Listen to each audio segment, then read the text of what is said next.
Hello बच्चों, क्या हाल चाल। आई होप आप सब अच्छे होंगे। मेरा नाम है Tarif Bhaiyana and today I am back with a new chapter of class 9 science, chapter number 4 describing motion around us. ये साइंस का चैप्टर नंबर 4 है, लेकिन फिजिक्स का चैप्टर नंबर 1 है डिस्क्राइबिंग मोशन अराउंड अस। Very very very very important chapter. अगर आप physics को पढ़ना शुरू कर रहे हैं, उसकी अच्छी नॉलेज चाहते हैं, तो इस चैप्टर से शुरू करें। ये मोशन चैप्टर है, यही आपको काइनेमेटिक्स के बेस को रेडी करता है। तो चलिए मेरे साथ जुड़िए इस सीरीज में, और इस सीरीज में हम इस चैप्टर को लेक्चर बाय लेक्चर लेके आएंगे। इन डेप्थ जो भी आपका न्यू एनसीईआरटी एक्सप्लोरेशन में चीजें दी गई हैं, उनको हर एक चीज को अच्छे से कवर कर रहे होंगे, ताकि आपका एक बहुत स्ट्रॉन्ग बेस रेडी हो जाए फिजिक्स को लेके। चलिए शुरू करते हैं। शुरू करने से पहले अपने नाम की अटेंडेंस आप कमेंट सेक्शन में लगा दीजिए, और हम देखते हैं कि इस चैप्टर में हम क्या क्या आज के लेक्चर में पढ़ने वाले हैं। सबसे पहले शुरुआत करेंगे, हम सीखेंगे बेटा मोशन क्या होता है और रेस्ट क्या होता है। बहुत सारे बच्चे इन वर्ड से फेमिलियर होंगे। आज का लेक्चर बहुत बेसिक बेसिक बातों को लेके होगा। अक्सर हम उन बातों को इग्नोर करते हैं। मैं चाहता हूं कि आप उन्हें इग्नोर ना करें, अपने जहन में उन्हें बैठा लें, ताकि आपके सामने जब भी वो शब्द बोले जाएं तो आपको उनका मतलब अंदर से पता हो। ऐसा नहीं है कि आपके सामने कोई बोल रहा है कि मोशन ये होता है, रेस्ट ये होता है, स्केलर ये है, डिस्प्लेसमेंट ये है, आप क्लास में बुत बन के बैठे हैं। तो ऐसा नहीं होना चाहिए। इस तरह से साइंस और फिजिक्स नहीं पढ़ी जाएगी। तो आपको हमेशा उन टर्म्स की अच्छे से मतलब पता होना चाहिए, ताकि कोई कुछ बताना चाह रहा है तो आप उसे अच्छे से रिलेट कर पाए। तो आज की क्लास में हम बहुत ही छोटी छोटी चीजें, बहुत बेसिक बेसिक बातें करेंगे जो अक्सर बच्चे इग्नोर करते हैं। चलिए तो शुरुआत करेंगे हम किससे? मोशन एंड रेस्ट से। फिर हम बात करेंगे रेफरेंस पॉइंट क्या होता है, और सर पोजीशन क्या होती है। फिर हम बात करेंगे motion in a straight line, जो इस चैप्टर का मेन टॉपिक भी है। फिर हम बात करेंगे डिस्टेंस क्या है एंड डिस्प्लेसमेंट क्या है, और लास्ट में हम सीख लेंगे what are vector and scalar quantities. हालांकि इसका बहुत थोड़ा सा ग्लिम्प्स इस आपके चैप्टर के अंदर आ रहा होगा। चलिए तो हमेशा की तरह एक नोटबुक, एक पेन लेके बैठ जाएं, और अपने नोट्स को बहुत अच्छे से बनाते रहें। जो बातें मैं बोल रहा हूं उन्हें लिखते रहें। वीडियो को पॉज करें, लिखें, फिर आगे बढ़ें। क्लियर?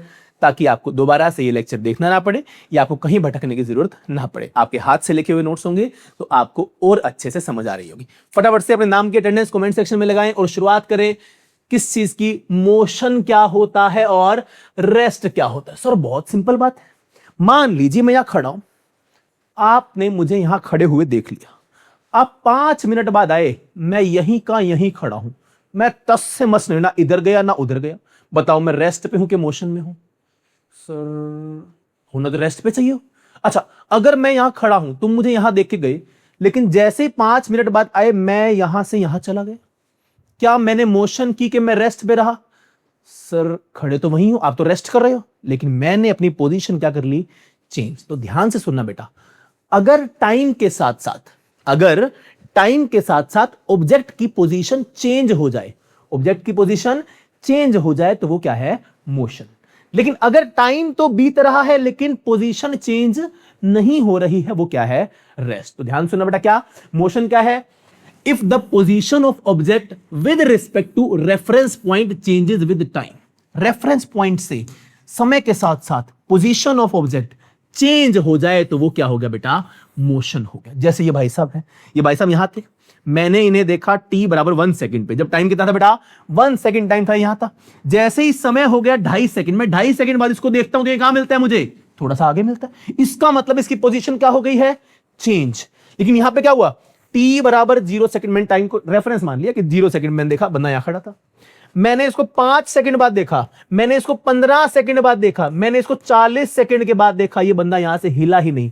बताओ ये रेस्ट पे है कि मोशन में है? सर रेस्ट पे। बहुत सिंपल सी बात है, किसी को दिक्कत? तो अगर आपका बंदा या आपका object with respect to time अपनी पोजीशन बदल रहा है तो वो क्या है? मोशन है। लेकिन अगर नहीं बदल रहा है तो वो क्या है बच्चे? रेस्ट है। क्या ये बात सबको क्लियर है? किसी को दिक्कत? इतनी सिंपल ये जो बात लगती है, ये इतनी सिंपल है नहीं। एक एग्जांपल आपको मैं बताता हूं, वीडियो में बने रहे, बहुत ध्यान से सुने इस बात को। क्या मान लेते हैं आप और मैं एक ट्रेन में सफर कर रहे हैं। ध्यान सुनना, बड़ा क्लासिक एग्जांपल है, बस समझना बहुत जरूरी है। आप और मैं एक ट्रेन में सफर कर रहे हैं। मैं इस सीट पे बैठा हूं, आप मेरे सामने वाली सीट पे बैठे हो। क्लियर? मैं इस सीट पे हूं, आप मेरे सामने वाली सीट पे हो। हम ट्रेन में चल रहे हैं। 1 घंटा हो गया, जहां मैं था मैं वहीं हूं, जहां आप थे वहां आप हो। क्या मेरे हिसाब से आपने अपनी जगह बदली? जहां मैं बैठ के आपको देख रहा हूं, क्या मेरे हिसाब से आपने अपनी जगह बदली? नहीं सर, आपके तो मैं पहले भी सामने था, अब भी सामने हूं। क्या आपके हिसाब से मैंने जगह बदली? नहीं सर, आप मेरे पहले भी सामने थे और आधे घंटे बाद भी कहां हो? सामने हो। लेकिन तुम्हारे घर वाले जो तुम्हें स्टेशन पे छोड़ के गए थे, उनके हिसाब से तुम आधे घंटे बाद तो 40 किलोमीटर निकल गए हो। अरे यस और नो? जो घर वाले तुम्हें स्टेशन पे छोड़ के गए थे, ट्रेन में बैठा के गए थे, उनके हिसाब से कहां गए तुम? 40 किलोमीटर आगे। सर बिल्कुल सही बात है। तो बताओ सर, मैं मोशन में हूं कि मैं रेस्ट पे हूं? बेटा बात सारी पॉइंट ऑफ व्यू की है। इसकी है पॉइंट ऑफ व्यू की, नजरिए की। मेरे हिसाब से तुम रेस्ट पे हो, मेरे हिसाब से तुम रेस्ट पे हो, लेकिन जो घर वाले तुम्हारे घर बैठे हैं, उनके हिसाब से तुम किस पे हो? मोशन में हो। सर फिर पता कैसे चले कोई चीज मोशन में है कि रेस्ट पे है? तो ध्यान रखना, मोशन और रेस्ट डिफाइन करने के लिए सबसे पहले तुम्हें एक चीज डिफाइन करनी होती है, वो होता है पॉइंट ऑफ रेफरेंस या फिर रेफरेंस पॉइंट। बिना रेफरेंस पॉइंट के आप जिंदगी में बता ही नहीं पाओगे कि कोई चीज मोशन पे है, कोई चीज रेस्ट पे है। मान लो मैं चांद पे खड़ा हूं। कहां खड़ा हूं बेटा? चांद पे। चांद से तो धरती घूमती हुई दिखेगी। अरे सूरज का चक्कर काट रही है कि नहीं काट रही है? सर काट रही है। तो इसका मतलब पूरी दुनिया क्या है? मोशन पे। पूरी दुनिया क्या है? मोशन पे। लेकिन जब मैं धरती पे आता हूं तो मेरे आसपास की बिल्डिंग सब तो वहीं रुकी हुई है, वो सब क्या है? रेस्ट पे। लेकिन वो डिपेंड करता है किस पे, कि मैं उसको देख कहां से रहा हूं। मैं बिल्डिंग के सामने खड़ा होकर देख रहा हूं तो वो क्या है? रेस्ट पे। चांद पे जाके देखूंगा तो क्या है? सारी दुनिया किस पे है? मोशन पे। तो सारा खेल किसका है बेटा? रेफरेंस पॉइंट का। किसका खेल है बेटा? रेफरेंस पॉइंट का। तो अब मैं वही सीखने वाला हूं कि रेफरेंस पॉइंट क्या है। क्या एग्जांपल समझ में आ गया? कि ट्रेन के अंदर जब मैं बैठा हूं तो मेरे लिए वो सब लोग क्या हैं? रेस्ट पे। लेकिन उसी ट्रेन के बाहर खड़ा होकर जब मैं देखूंगा तो सारे मुझे भागते हुए दिखेंगे। अरे ये सबका पोजीशन क्या हो रहा है? Change with respect to time. तो इसका मतलब बाहर खड़े होने से ट्रेन के अंदर के लोग क्या लगेंगे? मोशन पे। लेकिन ट्रेन के अंदर रह के अंदर वाले लोग क्या लगेंगे? रेस्ट पे। और 1 बजे की बात और भी है, तुम ट्रेन के अंदर बैठे हो, बाहर एक बंदा जो अपनी रेहड़ी लगा करके चाय बेच रहा है, वो बेचारा वहीं खड़ा है। लेकिन तुम्हारी ट्रेन चल दी, तुम्हें पीछे छूटता हुआ दिखेगा, तुम ऐसे देखोगे जा रहा है जा रहा है जा रहा है जा रहा है। अरे यस और नो? तुम पीछे उसको देखोगे जाते मुड़ते मुड़ते मुड़ते मुड़ते, इसका मतलब वो क्या है? मोशन पे। तुम्हारे लिए वो क्या हो गया अब? मोशन पे। तो याद रखना, रेफरेंस पॉइंट का खेल बहुत इंपॉर्टेंट है। तो रेफरेंस पॉइंट क्या है, फटाफट से इसको सीखते हैं। बहुत बहुत इंपॉर्टेंट बातें, सारी की सारी काइनेमेटिक्स का बेसिक है। चलो आ जाओ, बात करने की इसकी बेटा रेफरेंस पॉइंट की। तो रेफरेंस पॉइंट क्या है? A reference point is a stationary point or object used to measure how fast और how far everything else is moving around it. हमने एक तरह से एक झंडा गाड़ दिया, एक क्या बना दिया? रेफरेंस पॉइंट बना दिया। रेफरेंस पॉइंट स्टेशनरी है। क्या है रेफरेंस पॉइंट? हमने मान लिया स्टेशनरी है। उसको हमने मान लिया कि ये फिक्स है, ये नहीं हिल रहा। अगर कुछ भी हो रहा है तो इसके अराउंड बाकी दुनिया मोशन में। क्लियर? जैसे मान लेते हैं कि मेरे पास ये बॉटल है, मेरे पास क्या है? ये बॉटल। मैंने मान लिया ये मेरा रेफरेंस पॉइंट है। क्या है बेटा मेरे पास? ये रेफरेंस पॉइंट। अगर इसके अराउंड कोई भी चीज दूर जा रही है या पास आ रही है तो वो क्या है बेटा? मोशन में। अगर इसके रिस्पेक्ट में ये मार्कर यहां रखा हुआ है, ये क्या हो गया? रेस्ट में। विद टाइम इसने पोजीशन चेंज कर ली तो क्या हो गया? मोशन। क्या ये बात हमें क्लियर है? तो रेफरेंस पॉइंट क्या है? एक ऐसा स्टेशनरी पॉइंट। क्या बेटा? एक ऐसा स्टेशनरी पॉइंट या कोई ऑब्जेक्ट जो हमने चूज कर लिया है, क्या देखने के लिए? कि उसके अराउंड जो चीजें हैं वो सब मोशन में है या नहीं है। कोई दिक्कत इसके अंदर? किसी को कोई दिक्कत, कोई परेशानी? सर पोजीशन क्या होती है? सर तो बहुत आम शब्द है। क्या होती है पता है क्या? ध्यान से देखो, पोजीशन क्या है? The distance and direction of object with respect to reference point. Reference point के रिस्पेक्ट में मेरे ऑब्जेक्ट का डिस्टेंस कितना है, या उसकी उस समय पोजीशन क्या है, या वो किस डायरेक्शन में है, वो सब क्या है? उसकी पोजीशन। जैसे मैं कह दूं कि यहां पर मेरे पास मान लो एक रेफरेंस पॉइंट है। मैंने बोला कि एक बंदा यहां से चला, यहां मान लो ये मेरे पास क्या है? एक आर नाम का रेफरेंस पॉइंट। क्या बेटा? आर नाम का रेफरेंस पॉइंट। मैंने बोला आप यहां खड़े थे, लो जी आप यहां खड़े हो गए। क्लियर? मैंने बोला 10 मिनट बाद आप यहां से 10 किलोमीटर चले गए। कहां चले गए? 10 किलोमीटर। सर ठीक है भेज दो, ये लो, ये चला गया 10 किलोमीटर। कोई दिक्कत? अब आप 10 किलोमीटर दूर हो गए, कोई दिक्कत इसके अंदर? दूसरा बच्चा बोला सर 10 किलोमीटर इधर क्यों भेजा, यहां क्यों नहीं भेजा? बिल्कुल सही बात है, 10 किलोमीटर यहां भी हो सकता है, यहां भी हो सकता है, यहां भी हो सकता है और यहां भी हो सकता है। अरे यस और नो? तो ध्यान रखना कि जब भी पोजीशन डिफाइन करोगे तो आपको क्या क्या बताना है? आपको बताना है कि डिस्टेंस कितना ट्रेवल किया, भाई साहब कितनी दूर गए, एंड किस डायरेक्शन में गए ये भी बताना जरूरी है। अदरवाइज आप कभी पता नहीं लगा पाओगे कि बंदा गया तो गया कहां। क्लियर? तो पोजीशन क्या है? उस ऑब्जेक्ट की या उस पर्सन की with respect to reference point, अब वो कहां पर है, किस डिस्टेंस पे है और किस डायरेक्शन में। जैसे मैं मेरे घर से निकला, मम्मी घर से जा रहा हूं बाय बाय, कहां जा रहा है, 50 किलोमीटर दूर। किधर 50 किलोमीटर दूर, आपको डायरेक्शन भी बतानी पड़ेगी। क्लियर? तो रेफरेंस पॉइंट समझ में आ गया, पोजीशन समझ में आ गया। आगे बढ़ते हैं। जैसे सर आपने एक शब्द यूज किया यहां पे, क्या, at any instant of time. At any instant of time, इसका मतलब क्या है, ये भी आपको समझाते हैं। चलिए, क्या इतनी कहानी क्लियर है? फटाफट से आगे बढ़ते हैं। ये आपकी एक्सप्लोरेशन का एक एग्जांपल है। एक बच्ची है जो भाग रही है एक एथलेटिक ट्रैक पे, यहां से भागना शुरू हुई। बड़ी इंपॉर्टेंट चीज सीखोगे यहां से भी। जिस लाइन से इसने भागना शुरू किया, उस लाइन को मैंने क्या मान लिया बेटा, रेफरेंस पॉइंट। क्या मान लिया बच्चे, ये क्या है मेरा, reference point. Clear? Reference point को मैंने रिप्रेजेंट कर दिया O से या 0 से। क्लियर? किसी को दिक्कत? तो रेफरेंस पॉइंट मतलब जहां से शुरुआत की, अब ये दौड़ती आगे चली गई, पॉइंट A पे रुक गई। कहां रुक गई बेटा, पॉइंट A पे। बताओ इसने कितनी दूरी तय की? सर साफ सबको दिख रहा है, कितनी दूरी तय करी, 100 मीटर। क्लियर? मैं पूछूं कि जब ये पॉइंट A पे पहुंचे तो इसकी पोजीशन क्या है, आप कहोगे सर रेफरेंस से 100 मीटर। रेफरेंस से 100 मीटर, अगेन 100 मीटर इधर है कि 100 मीटर इधर है, पता कैसे चलेगा? तो ध्यान रखना, जनरली बहुत इंपॉर्टेंट चीज है। जनरली जब भी आप रेफरेंस पॉइंट से राइट जाओगे, ये हम स्ट्रेट लाइन की बात करें, मैं समझ जाओगे तुम। रेफरेंस पॉइंट से कहां जाओगे बेटा, राइट जाओगे, उस तरफ के सभी डिस्टेंसेस हम मानेंगे बेटा पॉजिटिव डिस्टेंसेस। क्या मानेंगे बेटा, पॉजिटिव डिस्टेंसेस। लेकिन अगर रेफरेंस पॉइंट से ये बच्ची गई होती उल्टी डायरेक्शन में, तो डिस्टेंस क्या लिखा है, -20 मीटर। इधर क्या लिखा है, +20। जनरली रेफरेंस पॉइंट से राइट जाओगे तो पॉजिटिव डिस्टेंस, और रेफरेंस पॉइंट से कहां गए बच्चे, लेफ्ट गए, तो डिस्टेंस कैसा मानूंगा मैं, नेगेटिव डिस्टेंस। क्लियर? हालांकि पॉजिटिव नेगेटिव कुछ नहीं होता, डिस्टेंस नेगेटिव हो ही नहीं सकता है। पॉजिटिव नेगेटिव सिर्फ क्या बताएगा आपको, डायरेक्शन की बताएगा। ये आपका सिर्फ लिखने का तरीका है। क्लियर है? तो ये क्या बताएगा आपको, सिर्फ और सिर्फ बच्चे, सर डायरेक्शन बताएगा। क्या बताएगा, डायरेक्शन बताएगा। क्लियर? पॉजिटिव मतलब रेफरेंस पॉइंट से राइट गए, नेगेटिव मतलब रेफरेंस पॉइंट से लेफ्ट गए। क्लियर? अब मैंने बोला कि ये बच्ची यहां से शुरू हुई, 5 मिनट बाद ये मिली मुझे -20 मीटर पे। कहां मिली, -20 मीटर। इसका मतलब रेफरेंस पॉइंट से मैं राइट गया कि लेफ्ट गया, सर माइनस का मतलब रेफरेंस पॉइंट से लेफ्ट आया। तो ये बच्ची यहां पर खड़ी हुई मिली, ये मैंने मान लिया C पॉइंट। क्या हमें कोई दिक्कत इसके अंदर?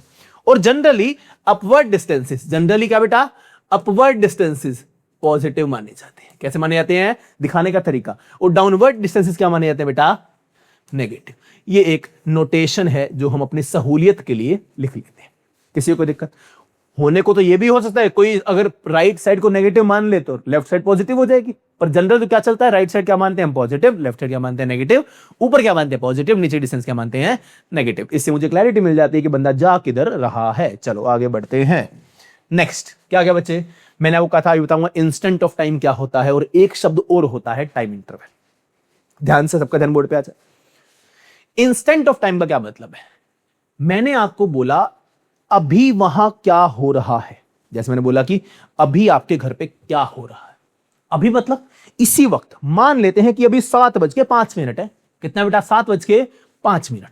तो 7:05 पे आपके घर पे जो एक्टिविटी हो रही होगी आप मुझे बता दोगे, वही क्या होगा, इंस्टेंट ऑफ टाइम। लेकिन मैंने बोला कि आपके घर पे पिछले 20 मिनट से क्या हो रहा है, पिछले 20 मिनट से क्या हो रहा है, मतलब मैंने क्या ले लिया कि टाइम इंटरवल ले लिया। क्या ले लिया बेटा, टाइम इंटरवल। इंटरवल मतलब एक दो टाइम्स के बीच का गैप, दो टाइम्स के बीच का गैप, वही क्या होता है, टाइम इंटरवल। लेकिन ऑन डॉट वही टाइम मेरे को जानना है तो वो क्या होगा, इंस्टेंट। क्लियर है? तो इंस्टेंट ऑफ टाइम क्या हो बेटा, it is a single reading of clock at a given point of time. घड़ी में उस समय, जो समय है उस फ्रेम पे, वही क्या होगा आपका इंस्टेंट ऑफ टाइम। जैसे कि मैंने बोला कि ये समय चल रहा है, इस पॉइंट पे मुझे कोई इंफॉर्मेशन चाहिए तो वो क्या होगी बेटा, on that instant of time. लेकिन दूसरा क्या है बेटा, टाइम इंटरवल। क्या है बच्चे, टाइम इंटरवल। इसका क्या मतलब हुआ, it is the time duration between two instants of time. मतलब आपने दो समय ले लिए, उनके बीच का जो भी गैप है वही क्या है, इंस्टेंट ऑफ टाइम। जैसे यहां से यहां जा रहा हूं, घड़ी चल रही है चल रही है चल रही है चल रही है, यहां बज गए 9:30, यहां बज गए 9:45, इसके बीच का गैप क्या हो गया 15 मिनट का, वही क्या है टाइम इंटरवल। क्या है बच्चे टाइम इंटरवल। बोलो कोई दिक्कत? तो इंस्टेंट ऑफ टाइम कहीं भी आएगा समझ जाओगे कि उस समय के पॉइंट पे, उस समय जो समय था उसी की हम बात कर रहे हैं। चलिए आगे बढ़ते हैं फटाफट से। बात करें किस चीज की बेटा? Motion in a straight line.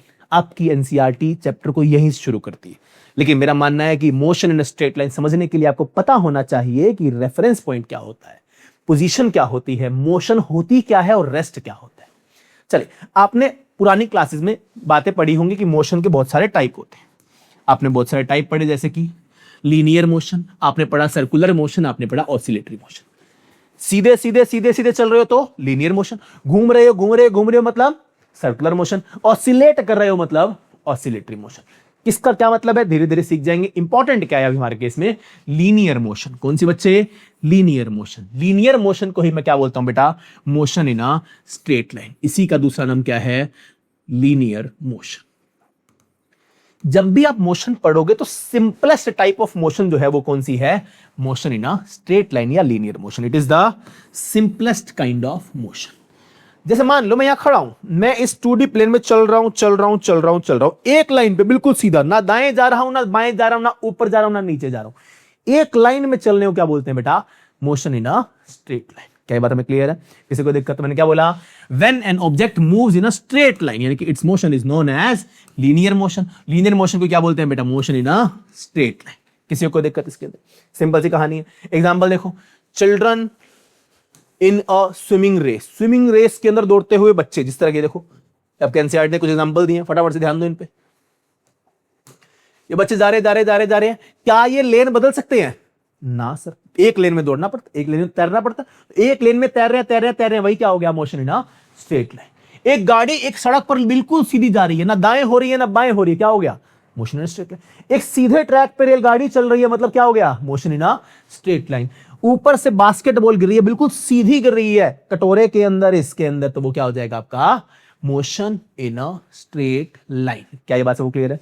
किसी को दिक्कत? स्विमिंग हो गया, बास्केट के अंदर बॉल का आना हो गया बिल्कुल सीधे सीधे, या फिर गाड़ी का रोड पे सीधा चलना हो गया, ट्रेन का सीधा चलना हो गया, या मैं अगर बिल्कुल सीधा चल रहा हूं तो वो भी क्या है? Motion in a straight line. क्या ये बात मुझे क्लियर है? किसी को इस चीज के अंदर कोई दिक्कत?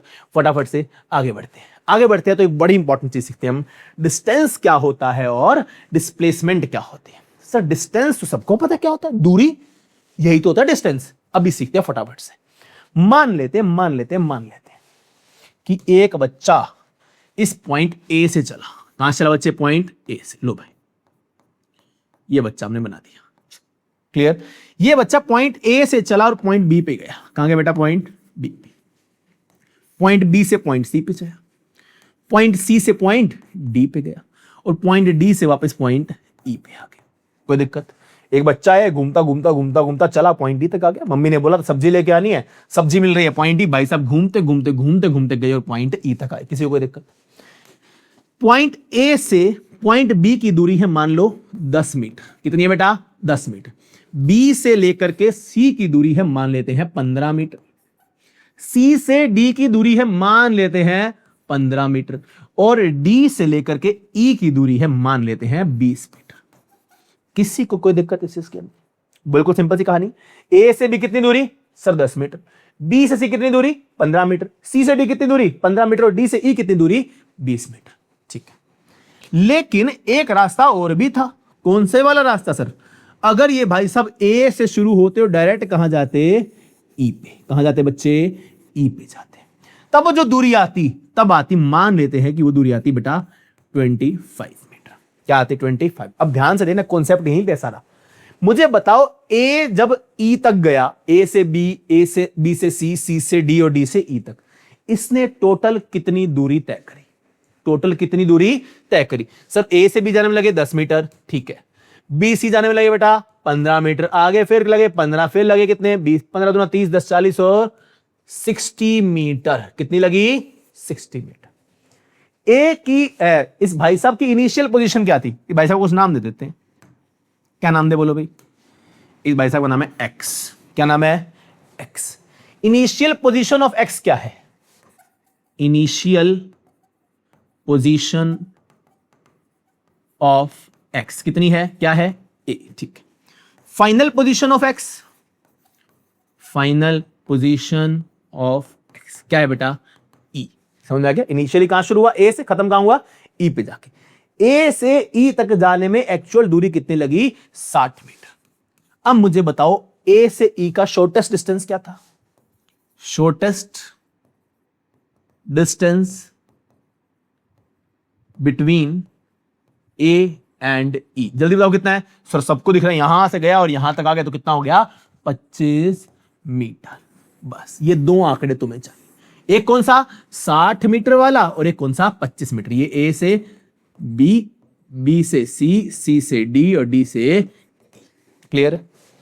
ये जो इसने एक्चुअल दूरी तय करी ना, जो ये बेवकूफी करके यहां से यहां, यहां से यहां, यहां से यहां और यहां से यहां गया, उसी का नाम होता है बेटा डिस्टेंस। क्या नाम होता है, डिस्टेंस। तो डिस्टेंस क्या हुआ, it is the actual length of path covered by an object. एक ऑब्जेक्ट ने एक्चुअल में कितना पाथ कवर किया, वही क्या है, डिस्टेंस। किसी को दिक्कत, अच्छा ये हमेशा पॉजिटिव होता है या जीरो होता है, डिस्टेंस कभी नेगेटिव नहीं हो सकता, डिस्टेंस कभी नेगेटिव नहीं हो सकता, ध्यान रखना, क्लियर।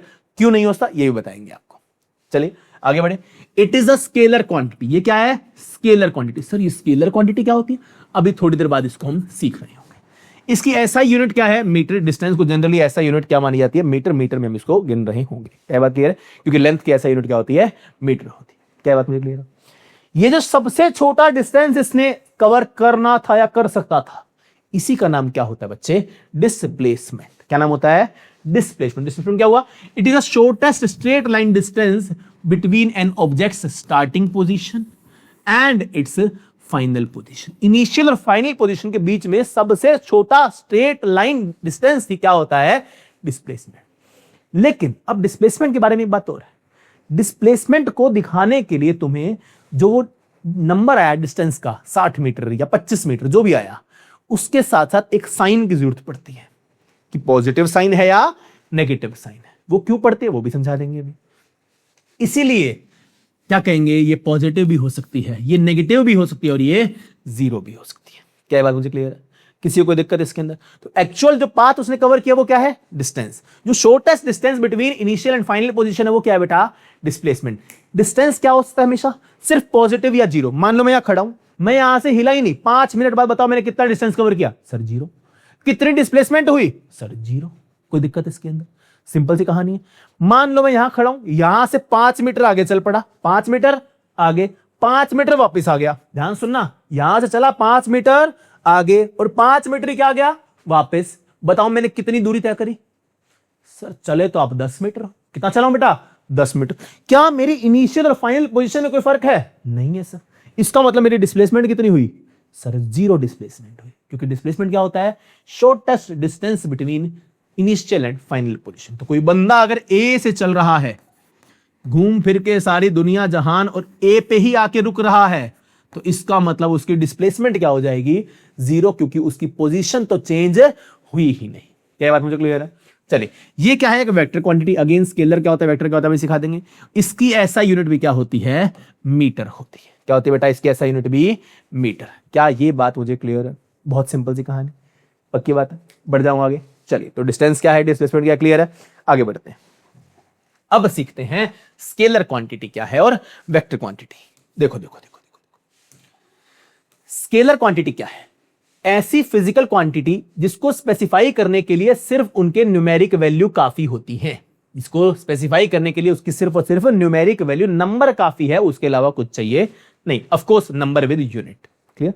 जैसे कि बेटा टाइम कितना हो गया, सर शाम के 7:30। कितना हो गया, शाम के 7:30। ओके, मैं बोलूंगा 7:30 किस डायरेक्शन में, राइट डायरेक्शन में, लेफ्ट डायरेक्शन में, आगे पीछे, ऊपर के नीचे। सर कैसी गंदे सी बात कर, अरे टाइम तो टाइम रहेगा, टाइम चाहे राइट हो, चाहे लेफ्ट हो, चाहे ऊपर हो, चाहे नीचे, टाइम को बदलेगा क्या, टाइम बदलेगा नहीं। लेकिन अगर मैं पूछूं डिस्प्लेसमेंट की बात करूं, किसी बात करूं डिस्प्लेसमेंट की, ये बंदा यहां है, मैंने बोला कि ये डिस्प्लेस हो गया, यहां से मूव कर गया।